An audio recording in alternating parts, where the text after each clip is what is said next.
andre måder at tænke på, eller sådan tænke anderledes på at løse nogle problemer. Sådan også selve, altså hvordan man laver andre kunst, end bare maling og sådan noget, skulpturer. Altså man ser en anden løsning på tingene.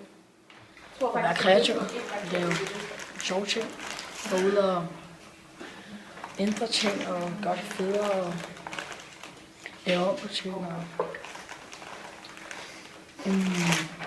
få en ting anderledes. Fedt, ret fedt. Vi får selv lov til at uddybe vores kreativitet og udfolde os og tænke over tingene, uden at der er nogen, der siger til os, hvad der er rigtigt og hvad der er forkert. Og her er der ikke rigtig noget, der er forkert. Og vi kan ligesom få lov til at få afprøve vores egne grænser og sådan noget. Så det er rigtig godt. Og en ting, og det er det, hvor man kan fokusere på forskellige ting, prøve noget nyt og tænke anderledes. Det går ud på at få nye idéer og nye måder at se tingene på, og generelt at skabe et bedre Hvidovre, som vi lever i.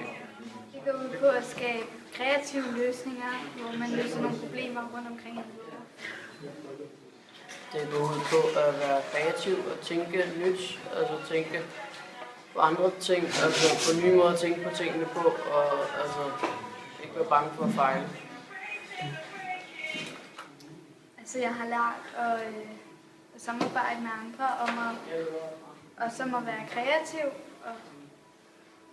og kigge på problemerne med andre og ikke bare se på dem, men ligesom arbejde med dem. Det vil helt klart være sjovere, meget sjovere. Altså, det vil være mere interessant undervisning og lidt mere fri undervisning, altså, hvor man får lov også selv at tænke uden at gå Meget, meget federe. Altså det er mere åbent og frit og mere dejligt, altså et selv at komme med idéer, ikke bare noget, man skal gå direkte efter.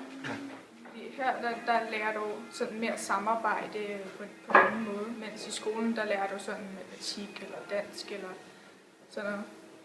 Altså fordi der er mere frit på en måde, altså både psykisk og også lidt fysisk. Altså man kan sige, man får lov til at være mere kreativ her, altså at tænke selv på en måde.